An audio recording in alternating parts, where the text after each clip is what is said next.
Desde domingo passado, é interessante o quanto o Senhor tem confirmado algumas palavras, o Senhor tem ministrado coisas e domingo após domingo nós vamos crescendo diante daquilo que o Senhor tem ministrado. E aproximadamente uns 3 domingos aí, o Senhor colocou no meu coração para a gente falar sobre alguns fundamentos da nossa fé, né? E nós já falamos aí sobre o poder da ressurreição, já falamos sobre tanta coisa boa. E hoje eu quero lançar, em nome de Jesus, enchi o WhatsApp do Fábio hoje, né, partilhando, e de alguns aí, de repente. Mas eu quero falar com vocês sobre um assunto que de repente a gente tem ele de uma maneira muito disfarçada, sabe? O diabo sabe trabalhar certinho, irmãos. Ele engana a gente com umas coisas e aí a gente cai pensando que não está errando. Você entendeu o que eu falei? Ele engana a gente com algumas coisas. Parece que daí está tudo certo. E a gente pede para Deus esquadrinhar o nosso coração e aí a gente vê que não está tudo certo. E eu quero falar com vocês hoje sobre idolatria. Eu vou pedir para você abrir a sua Bíblia no Salmo de número 115. Salmo de número 115. Salmo de número 115. Diz assim: não a nós, Senhor, mas ao teu nome dá glória, por amor da tua misericórdia e da tua fidelidade. Porque diriam as nações: onde está o Deus deles? O nosso Deus está nos céus e faz tudo como lhe agrada. Os ídolos das nações são prata e ouro, obras de mãos humanas. Têm boca e não falam, têm olhos e não veem, têm ouvidos e não ouvem, têm nariz e não cheiram, têm mãos e não apalpam, têm pés e não andam, som nenhum sai da sua garganta. Tornem-se semelhante a eles os que fazem e todos os que nele confiam. Amém? Glória a Deus. Vou te pedir um favor, estende sua mão para cá e ora por mim. Vamos lá, deixa eu ouvir a tua oração, irmãos. Ora por mim. Oh Jesus, ministra a tua palavra agora no nosso coração. Espírito Santo, como nós precisamos de você agora. Como nós precisamos que a promessa do Senhor se cumpra. Promessa do Senhor que diz que você daria testemunho no nosso coração, Espírito Santo. Sim, Espírito Santo, tira toda a distração do nosso meio, todas as vozes que já começaram a gritar no nosso interior. Nós pedimos, silencia, Espírito Santo, porque nós queremos entender, ouvir a voz do Senhor, e que o nosso coração seja uma terra fértil, onde a tua palavra vai cair, vai ficar ali, vai remoer ali dentro, e vai brotar, e vai dar frutos. É o que nós te pedimos nessa noite. Espírito Santo de Deus, fala ao nosso coração. Amém, amém e amém. Irmãos, vamos lá começar a construir um entendimento. E a primeira coisa que eu queria que nós pudéssemos pensar hoje é o porquê é importante a gente entender sobre idolatria. E eu acredito que muitos de nós vamos sair daqui chacoalhados com essa palavra. Porque, primeiro, que idolatria é um mandamento de Deus, que a gente não construa outros deuses. Amém? Outros deuses. Ele diz em Êxodo 20, no versículo 3: não terás outros deuses diante de mim, não fará imagem, enfim. Em Êxodo 17, 14, Deus manda, tanto no capítulo 17 quanto no capítulo 14, Deus manda matar os idólatras.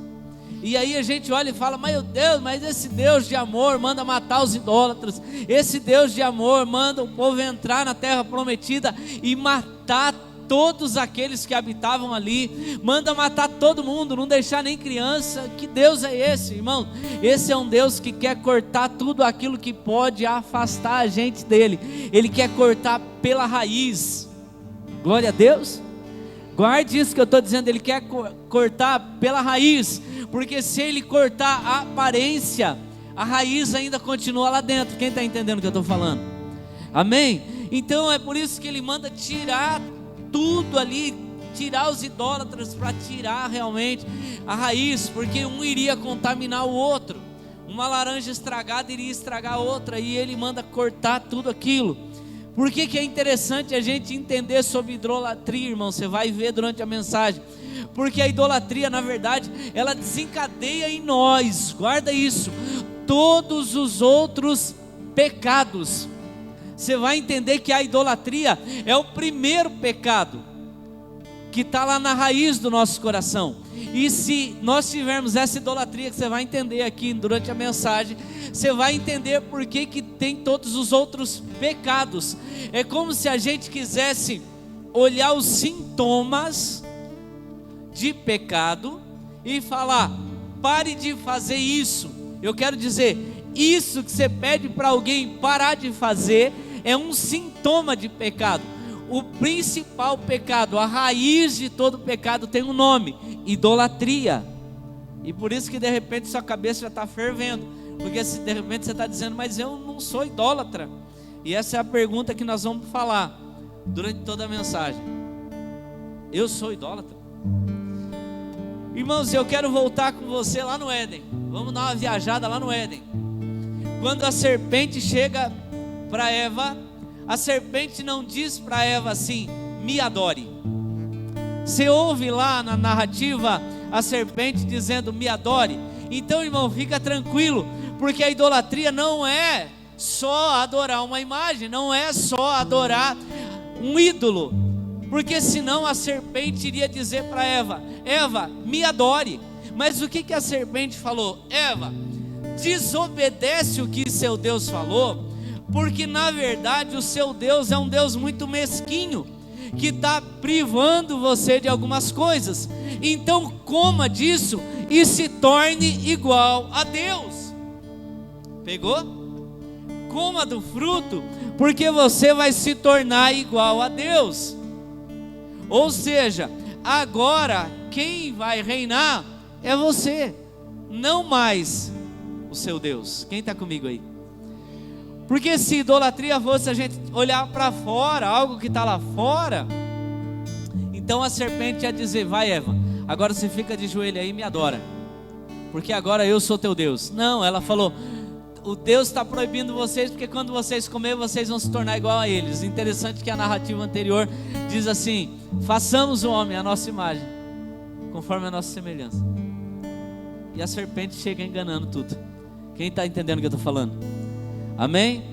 Irmãos, e agora eu quero que você fique pasmo com o que eu vou ler em Filipenses 3,17. Anota isso aí, você que está com seu bloquinho de nota no celular, ou você que está... Olha o que está escrito em Filipenses 3,17. Paulo escrevendo aos Filipenses. Filipenses 3,17. Aleluia. Diz assim: irmãos, sigam unidos o meu exemplo e observem os que vivem com o padrão que lhes apresentamos.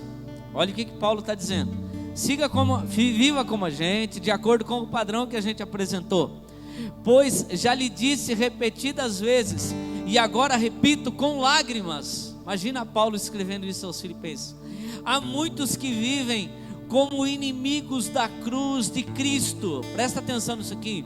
O destino deles é a perdição, e o seu Deus é seu ventre.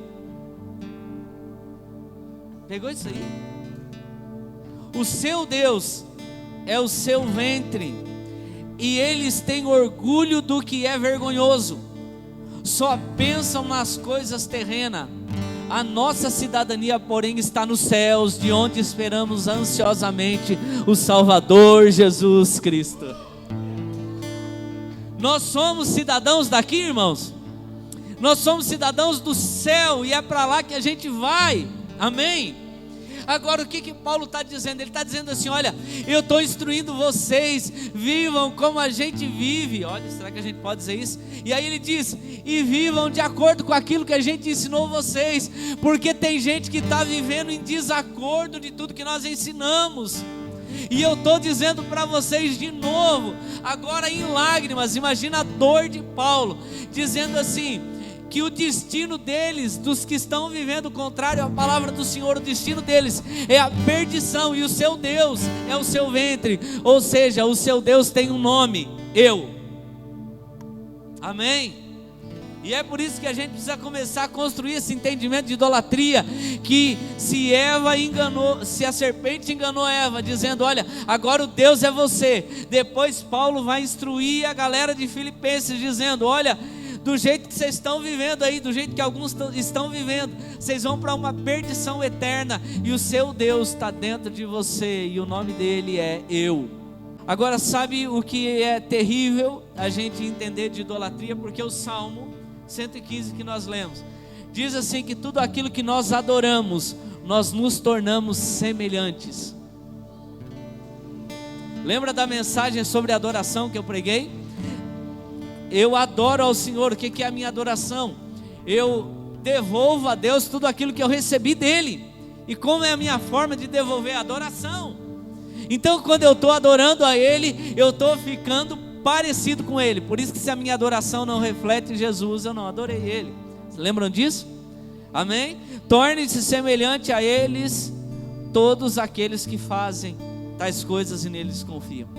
Sabe, uma das perguntas que eu quero fazer hoje, além da pergunta, eu sou idólatra, a outra pergunta que eu quero fazer, e vou pedir para você deixar o Espírito Santo ministrar o teu coração, é: onde está a sua confiança? Onde está a nossa confiança? E às vezes nós vamos dizer assim: a minha confiança está em Deus. Mas às vezes essa frase quer dizer: a minha confiança deveria estar em Deus. Mas eu digo: a minha confiança está no trampo. A minha confiança está na conta. A minha confiança está no diploma. A minha confiança está no meu intelecto. Enfim, onde está a sua confiança? Outra pergunta: onde está a minha alegria? E seja sincero com você mesmo. O que te alegra? O que faz você ficar feliz e sair gritando glória a Deus e aleluia? Onde está a nossa alegria? Responda para você mesmo e seja sincero, porque se a gente não for sincero, o Espírito Santo não consegue fazer a obra que Ele tem que fazer no nosso meio. Amém? Então, onde está a tua alegria? Onde está a sua satisfação? Eu estou satisfeito se acontecer isso. Eu estou satisfeito se acontecer aquilo. Onde eu me sinto satisfeito? Irmão, seja sincero com você mesmo. Onde está a sua satisfação? O que você faz que quando acontece aquela coisa, você vai dormir tranquilo e fala: hoje foi do jeito que eu queria. Hoje foi do jeito que eu esperava. Quem está comigo ainda aí? Amém?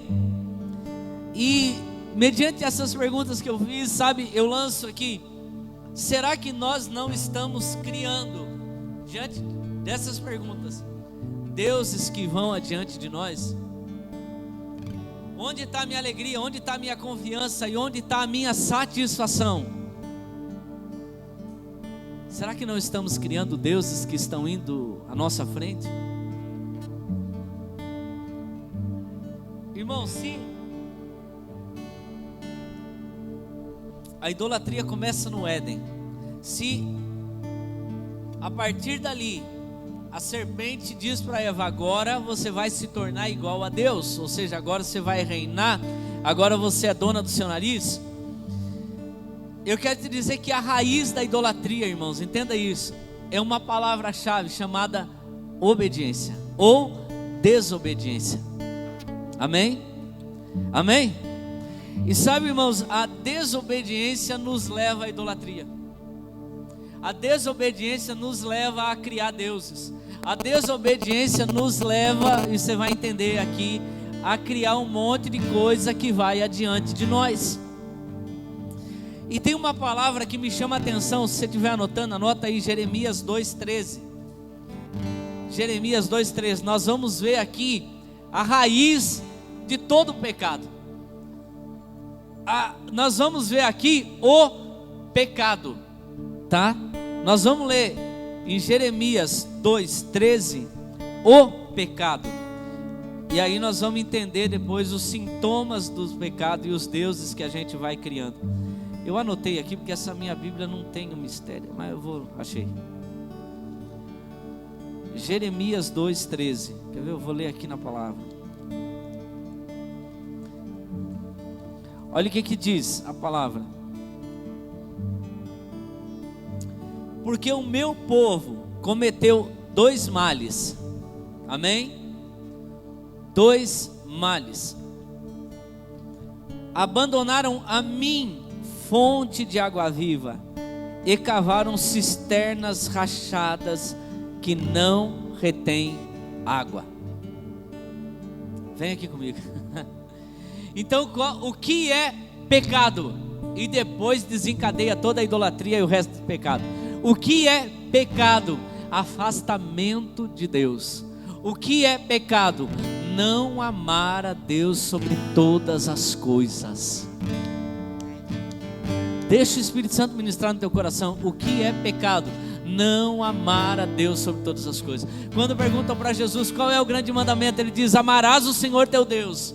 Amarás o Senhor teu Deus de todo o coração, alma, força. Amarás o Senhor teu Deus. E o outro, é claro, vai refletir no próximo. Identidade da comunidade de Éfeso, tá bom? E aí o Senhor fala através de Jeremias, dizendo: o meu povo cometeu os 2 males, abandonaram a mim. Irmãos, deixa eu falar uma coisa para você. Abandonar o Senhor, entenda aqui. Se a gente tem dificuldade de estar no culto, imagine o tanto que a gente já abandonou o Senhor. Se qualquer coisa é motivo para eu deixar de estar no culto, imagina a distância que eu estou dele. Imagina a distância que eu estou do Senhor. E se a distância que eu estiver dele não, só reflete uma coisa: eu não estou amando a ele sobre todas as coisas. Este é o pecado. Amém? Até aí? Esse é o pecado. E aí, porque eu me afasto de Deus, eu me torno um idólatra. De quem? De mim mesmo. E a pior idolatria é a idolatria do ego, é a idolatria do eu. Você vai ver aqui. E sabe, irmãos, eu quero dizer, eu até que entendo, não vou dizer que eu concordo, mas eu entendo por que a gente se afasta de Deus. E sabe um dos motivos que a gente se afasta de Deus? Porque eu não quero ninguém pegando no meu pé. E olha o que diz o Salmo 139: para onde eu irei longe da tua presença? Se eu subo ao céu, se eu estou no abismo, você está lá, tu me persegues, onde eu estou, você está, e eu não quero ninguém no meu pé. Quem que gosta de alguém pegando no pé?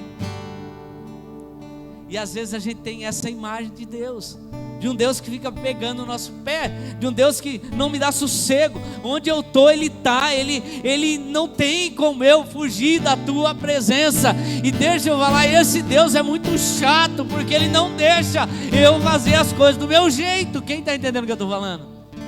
Então eu entendo aqueles que querem se tornar idólatras de si mesmo, porque eles não querem ninguém pegando no pé deles. E o nosso Deus é um Deus. Agora, sabe o que eu devia olhar? Na verdade, quando eu olho para essa palavra e digo assim: para onde irei, para onde fugirei? Não tem jeito. Eu devia olhar também que o Senhor diz assim para mim: olha e veja os lírios dos campos, as aves do céu, eles não trabalham, eles não fiam, eles não guardam em celeiros, mas o vosso Pai do céu cuida deles. Muito mais Ele vai cuidar de nós. Sabe por que Ele está do nosso lado, nos perseguindo? Sabe por que a gente não consegue fugir da presença dEle? Porque Ele ama tanto a gente que Ele não quer deixar a gente andar de qualquer jeito. Aleluia! Grita dizendo: não, eu não quero ninguém no meu pé, deixa eu andar do meu jeito. Amém, igreja? Por que eu não quero esse Deus? E eu idolatro a minha vontade. Por quê? Porque esse Deus não faz a minha vontade. Esse Deus é um Deus muito chato. Esse Deus não faz a minha vontade. Esse Deus fica insistindo para eu fazer a vontade dele. Esse Deus fala assim que quem quer ser discípulo dele tem que negar sua vontade, pegar a cruz e seguir ele. Meu Deus, que Deus é esse que não atende o que a gente pede? Que Deus é esse que não faz o que a gente quer? Eu não quero um Deus que não faça a minha vontade, então eu crio ídolos que façam a minha vontade. Quem está entendendo? Então eu crio outros deuses que satisfaçam a minha vontade. Eu até vou em outras igrejas por aí, denominações que possam fazer a minha vontade. Mas eu estou procurando deixa lá, quem faz isso não está procurando Deus, o Deus de Israel, o Yahvé. Não está procurando o Yeshua, não está procurando o Alfa e o Ômega. Ele está procurando um ídolo que satisfaça a tua vontade. Você está comigo aí? Esse Deus não faz a minha vontade. E sabe o que é? Porque é chato de seguir esse Deus? Porque eu faço sacrifício. Que isso, gente? Sabe o que é idolatria? A gente oferece culto. Torne-se semelhante a eles, aqueles que fazem tais coisas. A gente oferece sacrifício para alcançar algum benefício. Quando você vê aí a garrafa de oferenda, o frango na esquina aí, eles estão fazendo oferenda para deuses, ídolos, para quê? Para fazer a vontade de quem? Então, esses ídolos agradam quem? Aí a gente acha que Deus tem que entrar na minha vontade. Eu não entendo a boa, perfeita e agradável vontade de Deus a meu respeito. E aí eu fico brigando com Deus. Por quê? Porque eu não quero negar eu mesmo. Por exemplo, quem está solteiro aí, qual é um Deus que ele cria? Relacionamento. E aí por que o relacionamento termina? Ele não fez a minha vontade. Por que casamentos terminam? Porque ele não fez a minha vontade. Porque ele não entende o que eu quero. Então o que você está querendo? Quem está entendendo o que eu estou falando? Você quer... Aí a gente termina um, termina outro. Por quê? Porque não faz o que eu quero. E nunca o eu vai satisfazer a gente, irmão. Em nome de Jesus, entenda isso. A gente insiste, sabe, num relacionamento egoísta, de querer que se resolva a nossa vontade, de querer que se faça do nosso jeito. E aí a gente vai procurando igreja que faça as coisas do jeito que eu quero. Aí a gente procura um relacionamento que faça as coisas do jeito que eu quero. Aí a gente procura amigos que falem o que eu quero ouvir. Procura uma galera que, sabe, fique me bajulando. Irmão, o que você precisa é de uma galera que grita e diga assim: a nossa vontade não é boa, a nossa vontade é imperfeita. Vamos orar junto para nós fazer a vontade de Deus. Aleluia. E aí nós não vamos mais criar deuses, ídolos para nós. Nós vamos estar atrás de um que tem a vontade que é boa, perfeita e agradável. Reia. Paulo escreve aos Romanos dizendo assim: não se amoldem com o padrão deste mundo, mas transformem pela renovação da sua mente. Irmão, nesse mundo aqui é só da vantagem, é só de alguém que quer, viu? Eu ia falar isso mais para frente aqui, mas já vamos entrar. É só daquele de que quem não me serve, não serve. Não, irmão, em nome de Jesus. Aqui nós temos uma missão, nós temos uma vocação, nós temos um propósito aqui na família Éfeso. E o nosso propósito é de que você vá muito mais longe do que você possa imaginar. Mas eu não estou dizendo isso de conquistas pessoais, eu estou dizendo isso de uma intimidade com Deus. Que você vá longe, irmão, que você fale e o céu pare para te ouvir, amém? Nós temos um propósito aqui que você não precisa ficar esperando a semana inteira para ouvir uma palavra como essa. Mas o nosso propósito é fazer com que você vá para o teu quarto, feche a porta e lá você tenha os maiores encontros com Deus da tua vida. Aleluia. Transforme pela renovação da sua mente, sejam capazes de experimentar e comprovar. Olha o que Paulo está dizendo para os romanos, viu? Não é do jeito que você está vendo a coisa aí. transforma pela renovação da tua mente. A renovação vem, amém? A renovação vem daqui, irmãos. Isso aqui você não pode ouvir uma vez por semana. Isso aqui você tem que todo dia mergulhar nela para renovar a sua mente de acordo com a mente do Senhor, para aí sim a gente experimentar a boa, perfeita e agradável vontade de Deus. Mas esse Deus não faz a nossa vontade. Por que eu não quero Ele? E eu crio ídolos para mim. Por quê? Porque Ele me confronta. Quem que quer ser confrontado? Você gosta de ser confrontado, Samuel? Ninguém gosta de ser confrontado. Ninguém gosta de... Irmão, você acha que eu gosto? Quando a Márcia chega para mim e fala assim, PR. Quando ela fala PR, o negócio tá feio, irmão. Quando ela fala marido, tá legal. Quando ela fala PR, eu falo, fala Deus, que eu sei que é o Senhor que vai falar através da boca dela. Que quando ela fala PR, nem contei isso pra você, né? Quando ela fala PR, eu sei que ela quer falar alguma coisa do meu ministério pastoral. Aí é o Senhor que está usando a boca dela. Mas irmãos, e as pessoas que me confrontam em casa é a Aline, a Maia e agora o Mateus. E é duro enfrentar essa galera, gente. Eles batem pesado mesmo. Ontem era 2 da manhã, 2 e pouco da manhã, eu estava na mesa de casa, com os olhos estalados, no notebook, chapado, pensando nessas coisas. E o Mateus falou, isso aí, vai lá, que a palavra amanhã tem que ser boa.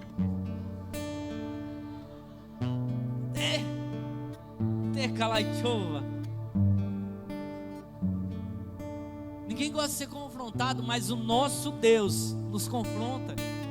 Agora, sabe o que eu e você deveríamos entender? Que o confronto de Deus é um confronto em amor. Vou repetir, o confronto de Deus é um confronto em amor. Irmãos, e é claro que isso deveria acontecer no nosso meio, a ponto de nós termos aqui pessoas que, assim como a Má me confronta, pudesse confrontar outros. Mas antes de confrontar, peça ao Senhor para te dar amor. Se você não ama, não queira confrontar alguém, porque nós somos confrontados pelo Senhor, porque Ele nos ama. Amém? Quando a gente quer confrontar alguém sem amar, é religiosidade. Glória a Deus. Glória a Deus. Amém? E aí, sabe, Ele me confronta, e eu faço qualquer sacrifício para que a minha vontade aconteça. Pensa se às vezes a gente não faz isso. Vou para a igreja, faço isso, faço aquilo. Por quê? Para a minha vontade acontecer. Mas o Senhor me confronta e pede sacrifício para que a vontade dEle aconteça na minha vida. Não dá, gente. Eu prefiro ser idólatra. O nosso Deus pede sacrifício para a gente, para que a gente conheça a vontade dEle. Ah, irmão, está começando a ficar gostoso. Você está comigo? Você está comigo? Sabe por que é difícil obedecer esse Deus e a gente desobedece e vira idólatra? Sabe por quê? Porque Ele quer matar a gente. Moisés está no monte falando com Deus. A galera vê trovão, relâmpago, McQueen e tudo mais. Aí vai, Moisés chega, vamos galera, vamos falar com Deus. Ele fala, o que, Moisés? Aquele monte fumegando daquele jeito, trovão, raio, esse é barulheira. Se nós vamos lá, nós vamos morrer. Se nós subir no monte, nós vamos morrer. Eles descobriram aquilo que muitos de nós ainda não descobriu, que cada vez que a gente vai falar com Deus, algo em nós morre. E Ele quer nos matar, irmão. Meu Deus. Mas fica tranquilo, Ele quer matar o velho homem, para que nasça um novo homem, segundo a vontade do Senhor, que não ande mais pela sua vontade, mas ande pela vontade do Senhor, que não levante mais a sua bandeira, das suas causas, das suas crenças, mas levante a bandeira do Senhor, amém? Ei, quem está comigo, aplauda o Senhor com alegria, irmão, glória a Deus, aleluia, aleluia, aleluia. Sabe o que é difícil? Andar com Ele, viver com Ele. É porque Ele é invisível. Ele não é um homem de ferro. Tá bom, vocês vão falar da minha boca, né? Não é que eu vou. Ele não é o Homem de Ferro, Ele não é o Batman, Ele não é o Superman, Ele é invisível, e os resultados dele também são invisíveis. Ele fala assim que o teu pai que vem em secreto vai recompensar. Não, eu preciso que o meu nome esteja nos outdoor, eu preciso que o meu nome seja conhecido, eu preciso ter não sei quantos K de seguidor, eu preciso,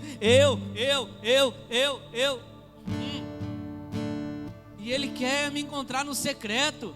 Não, eu quero a plataforma, eu não quero secreto, eu não quero meu quarto, eu quero é que...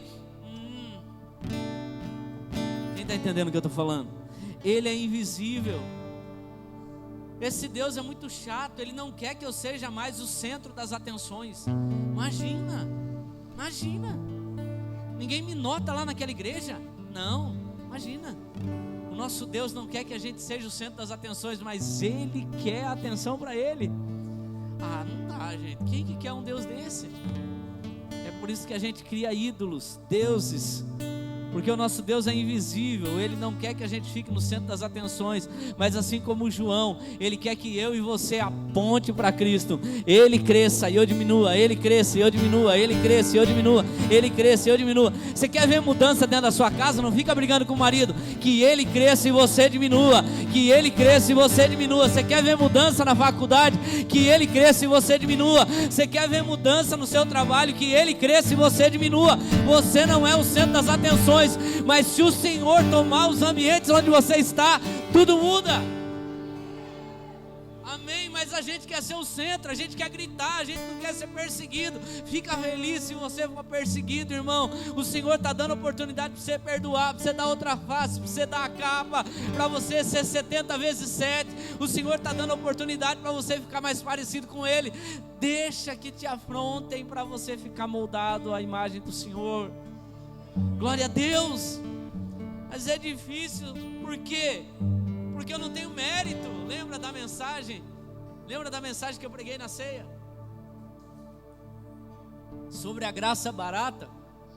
Peraí, eu faço devocional, eu vou no culto, não, peraí, pastor, você está com heresia. Eu toco na igreja, eu agora vou fazer parte de uma equipe aí que vai ajudar a limpar a igreja, que vai ajudar isso, que vai ajudar aquilo. Pastor, a minha vida é isso. E sabe o que é difícil? Andar com o Senhor, porque eu não tenho mérito nenhum nisso. Não, o que é isso? Eu preciso ser reconhecido. Eu não preciso ser reconhecido por ninguém. Oh Jesus, a minha glória é fazer com que conheçam a Ti e que diminua eu, para que Tu cresças, Senhor.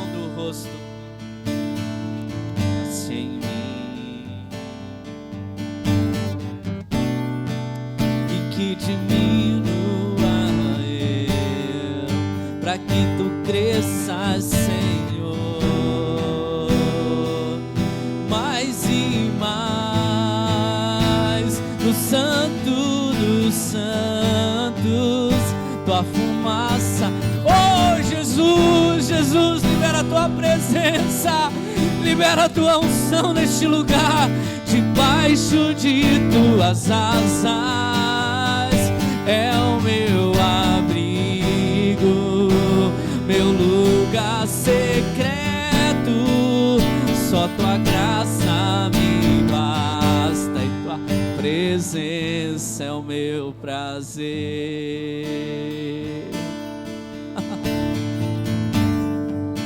Nosso Deus, Ele tira mesmo de nós todo o mérito que a gente quiser ter, porque é necessário que Ele cresça, amém?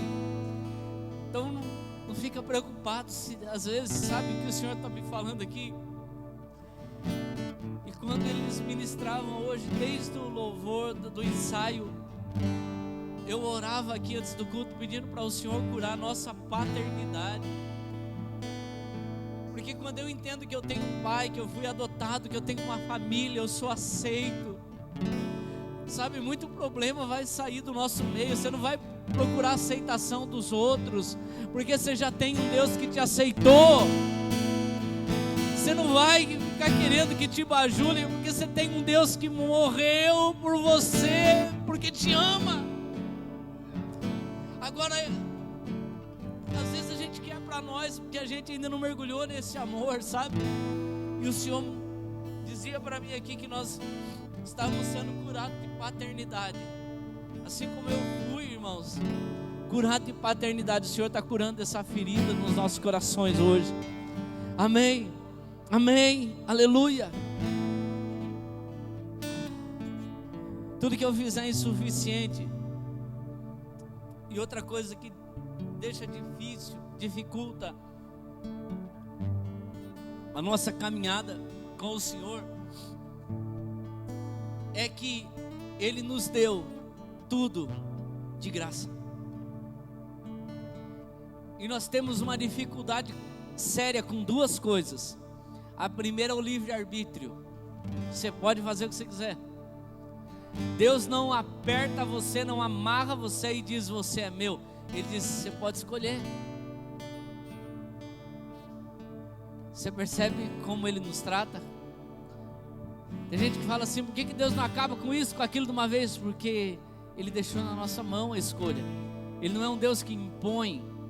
Ele é um Deus que nos deixa a vontade para decidir: eu quero Ele ou eu não quero.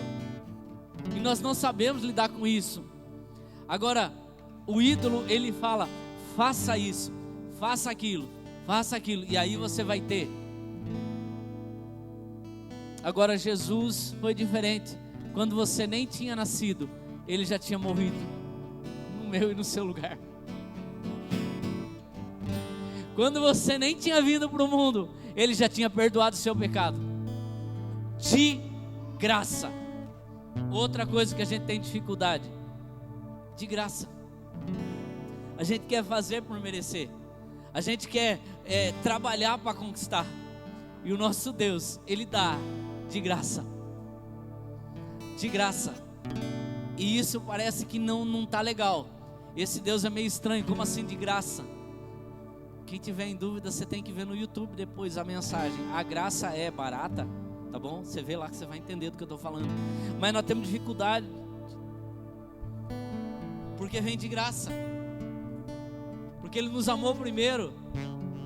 Porque Ele tomou a decisão, Ele tomou a iniciativa. E pra gente é muito estranho isso. Na real é muito estranho alguém chegar para você e falar o seguinte: aquela Hilux que você fala desde 20 anos de idade é sua. Mas peraí, e daí? Não, é de graça. Não, fala sério, de graça? É de graça, pega. Não, peraí, isso é do diabo. Isso não é de Deus não. Nós temos dificuldade de entender a graça, mas você precisa assistir a mensagem no YouTube, que eu não posso pregar sobre ela hoje de novo. E aí, mediante tudo isso que eu falei, gera o pecado, que é abandonar o Senhor. Por quê? Porque Ele me confronta. Por quê? Porque Ele não faz minha vontade. Por quê? Porque Ele não me dá mérito nenhum. Porque o mérito é dEle. Por que eu abandono Ele? Porque Ele quer me matar. Por que eu abandono Ele? Porque eu faço um monte de coisa e Ele quer o mérito para Ele. Por que eu abandono Ele? Porque Ele é invisível, porque eu não posso nem ver Ele, não posso nem tocar Ele é invisível. E a recompensa dEle também, meu nome não está nela. Não, o que é isso? Eu tenho que... Não existe esse negócio de eu sumir para Ele crescer. E aí a gente comete o pecado: abandonar o Senhor. E aí o que a gente faz? Cria cisternas. É isso que diz em Jeremias 2,13. A gente cria cisternas. E a cisterna que a gente cria, gente, é os pecados. São esses sintomas que eu falei, lembre? Imagina uma árvore cheia de frutos. Esses são os pecados. Só que lá embaixo tem uma raiz. E essa raiz é que faz dar esse fruto. E às vezes a igreja quer falar: do fruto sem mexer na raiz. O que vai levar a gente a vencer o pecado é amar a Deus sobre todas as coisas. Aí vai mudar esses frutos aqui quando mexer na raiz, amém? Então não adianta ficar falando para com isso, para com aquilo outro, que não vai parar. Tem que mexer na raiz, tem que entrar profundo, tem que entrar no conhecimento de quem é Deus. Glória a Deus, glória a Deus. E aí sim, irmãos, quando nós entendermos isso, quando nós, sabe, e a gente pode falar: pastor, mas peraí, eu já me encontrei com o Senhor, peraí, eu já sou crente há não sei quanto tempo. Ô pastor, o que é isso? Eu não vinha na igreja, mas eu assistia lá os caras da TV, né, galera lá. Ô louco, eu já vi tanta mensagem no YouTube. Pastor, não, você não vem falar que eu não tive um encontro com Deus. Será que tivemos? Aquelas 3 perguntas lá: o que me satisfaz, onde está minha segurança e qual é a minha satisfação? O que me satisfaz e qual é a minha satisfação é a mesma coisa. Mas isso vai responder quem é o meu Deus. Sabe, na verdade, não é a minha palavra que vai dizer quem é o meu Deus, é a minha atitude. Se você contar para mim como é o seu dia, eu vou dizer para você quem é o seu Deus. Quem está comigo? Como que eu vou saber se eu tive um encontro com Deus ou não? É simples. A gente pode olhar para algumas figuras bíblicas. A gente pode olhar para um rei. O que um rei tem? Eu não canso de falar isso, gente. Perdão se eu vou repetir aqui. Eu não canso de falar isso. O que um rei tem? Poder. O que um rei tem? Coroa, majestade. Governa sobre todo mundo. Problema com mulher, o rei, certo? Não sei quantas mulheres, mas não sei quantas concubinas. Tem problema de relacionamento afetivo o rei? Não. O rei falou, a galera obedece. Está sendo servidos, tem ali os seus súditos. Sabe qual é a diferença de Davi, irmão? Ele tinha um profeta que estava sempre na cola dele. Quem não tem uma vida de discipulado não consegue, irmão. Natan estava sempre na cola de Davi. E aí quando Davi peca, e eu já falei tanto sobre o pecado de Davi, mas quer saber se você teve um encontro com Deus? Quando você peca, qual é o seu medo? Ai meu Deus, agora vai falir a empresa. Quando você peca, qual é o medo? Ai meu Deus, agora o pastor vai ficar sabendo. Quando você peca, qual é o seu medo? Ai meu Deus, agora imagine se eu perco. Meu Deus, se eu bato o carro, perco o carro. Quando você peca, qual é o seu medo? Eu vou falar qual é o medo de quem tem um encontro com Deus. Davi não tinha medo de perder coroa, trono, mulherada. Davi falou assim: não retire de mim o teu espírito. Qual é o teu medo quando você peca? O medo de ficar longe de Deus? Ou é o medo de perder as coisas que te cercam? Quem é o nosso Deus? Eu tive um encontro com Deus? Eu tive. Jesus, quando ele estava na cruz, irmão, Jesus sofreu, chorou sangue, suou até acabar a água do corpo. Prego aqui, prego dali, coroa de espinho, chicote, o corpo todo. Mas quando que ele dá o brado? Quando ele está na cruz e quando ele sente o abandono de Deus. Quando pela primeira vez ele se torna como eu e você, pecado, maldição. E aí ele grita: Deus meu, por que me abandonaste? Por quê? Porque a separação com Deus era terrível. Agora, quando a gente peca, o que a gente tem medo? Será que eu tive um encontro com Deus?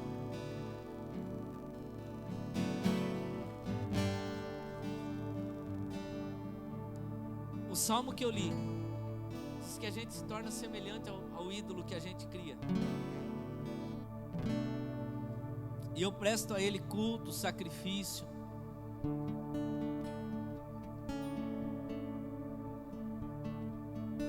E sabe quando eu abandono o Senhor, a raiz, e eu crio os frutos, a cisterna, ela é rachada. A Bíblia diz assim: criaram cisternas rachadas que não podem segurar a água. E o rio que flui do trono, né? Mas as cisternas que a gente cria são rachadas. Não entendi, pastor, vou explicar. esse Deus que a gente cria para ser feliz. Por exemplo, um relacionamento é rachado. Ou, sei lá, eu preciso disso, da conta cheia, do salário, da promoção, disso, daquilo. É rachado. Não vai trazer a plena satisfação. Deixa eu contar um negócio para você.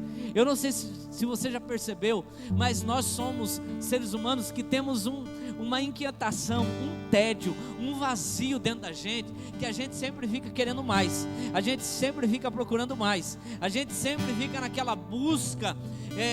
Por exemplo, a gente quer uma casa, aí de repente você tem a casa, aí você quer construir mais isso, mais aquilo, e beleza, aí você vai construindo, não tem fim.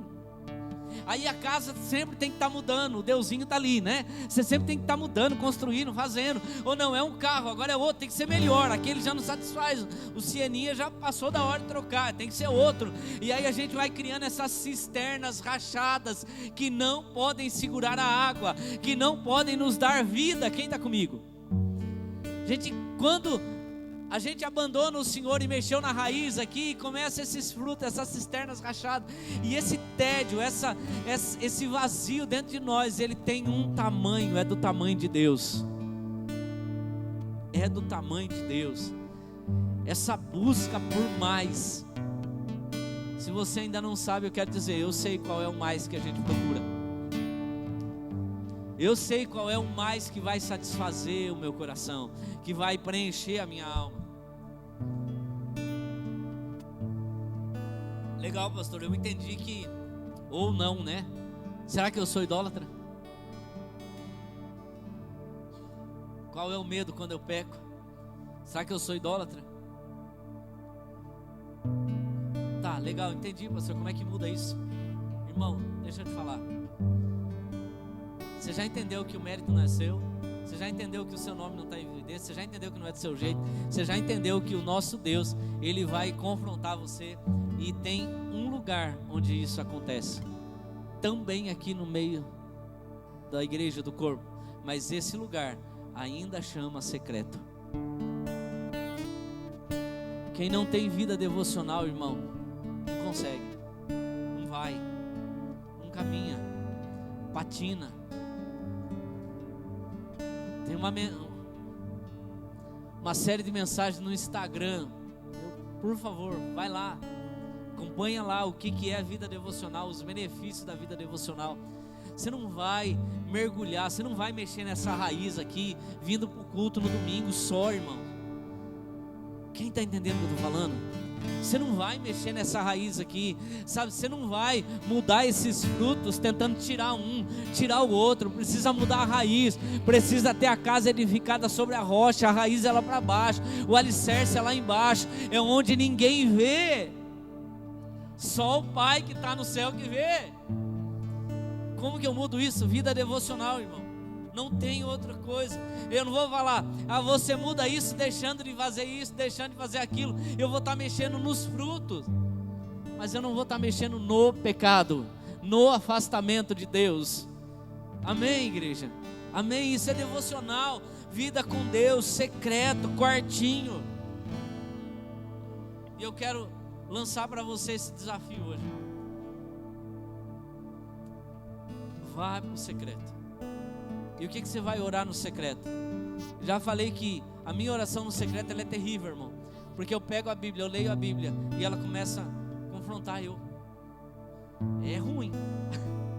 É ruim que eu vou. Eu pego a Bíblia e eu começo lá, o Senhor é meu pastor, nada me faltará. Peraí, Ele é meu pastor? Quem que guiou sua vida hoje? Quem que te aconselhou nas suas decisões hoje? Senhor, você não é meu pastor. Meu pastor tem um nome, eu. Você não é meu pastor. E aí começa os confrontos. Nada me faltará. Jesus, eu fico orando para você, pedindo para você suprir minha necessidade. Você me dá isso, você me dá aquilo. Jesus, eu não confio que nada me falta se o Senhor for o meu pastor. Eu ainda confio na força do meu braço. E aí começa os confrontos, irmão. Você está entendendo? Vai para o secreto e um pedido você vai fazer. Eu não sei se você está disposto. Peça para o Espírito Santo. Se você pedir, Ele mostra, irmão. Qual é a sua idolatria? Qual é o seu Deus?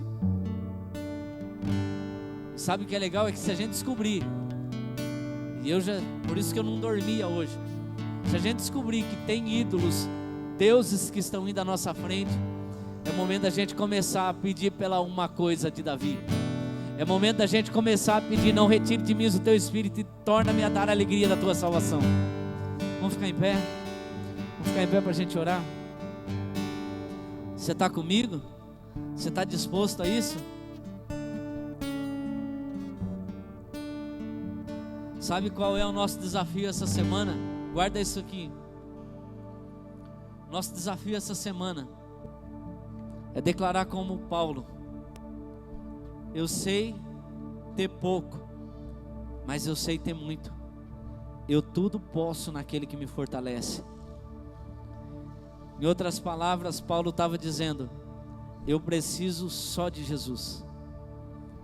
Sabe, mais do que qualquer cura que você possa esperar essa semana, que o nosso coração declare: eu preciso de Jesus. Mais do que um relacionamento que você está buscando, que o teu coração tenha a fé de declarar: eu preciso de Jesus. Mais do que uma estabilidade financeira, uma promoção, um aumento, ou mais clientes para a gente que é autônomo, que você possa declarar: eu preciso de Jesus.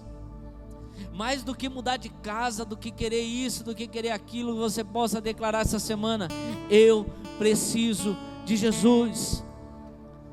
Mais do que ficar falando, está na hora de trocar meu carro. Mais do que ter o seu nome em evidência, ter o seu nome bajulado, será que você pode dizer: eu preciso de Jesus? Será que mais do que ser bem sucedido no padrão desse mundo, você pode declarar: eu preciso de Jesus?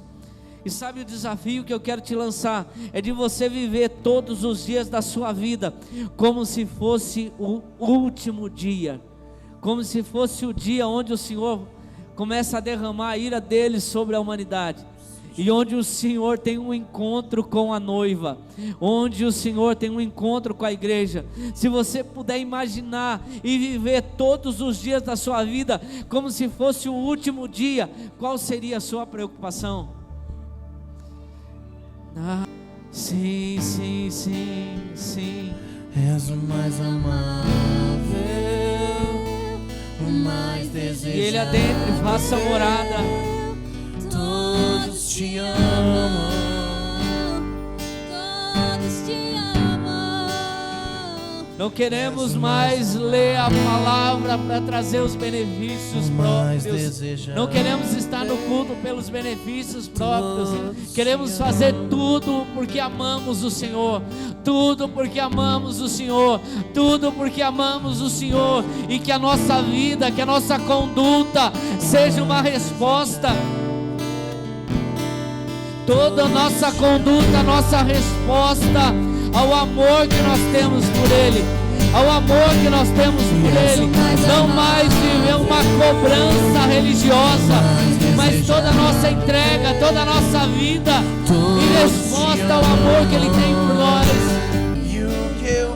Se essa palavra confrontou teu coração, se essa palavra fez uma mexida aí no teu interior, eu quero te convidar para que você clame ao Senhor, clame ao Senhor. Clame ao Senhor e entregue a sua vida ao Senhor. Entregue tudo aquilo que o Espírito Santo te revelou nessa noite. Tudo aquilo que Ele moveu no teu interior, deposita isso na mão do Senhor. Como alguém totalmente dependente dEle, como alguém que entende que Ele é o nosso auxílio, Ele é a nossa fortaleza, Ele é para onde nós vamos, o alfa, o ômega. A nossa caminhada aqui tem um propósito: encontrar com o Senhor. É Ele que vai estar nos esperando no final da caminhada. Obrigado, Jesus, pela Tua palavra. Obrigado, Jesus, por tudo aquilo que o Senhor ministrou ao nosso coração hoje. Sim, Jesus, eu acredito que essa palavra não vai voltar vazia, porque a Tua palavra nos promete que ela não volta vazia, mas que ela há de produzir frutos no nosso coração. Sim, Jesus, e para ela produzir fruto, nós vamos ter que mexer na raiz. Nós não queremos olhar os sintomas de pecado. Nós queremos mexer na raiz, Jesus. Nós queremos ter este coração que te ama, te ama, te ama mais do que todas as coisas, mais do que todas as coisas, Jesus. Sim, Jesus, que a nossa semana, que tudo aquilo que nós vamos viver durante essa semana seja uma busca intensa de secreto, de vida de oração, de quarto de oração, que a Tua palavra nos confronte todos os dias.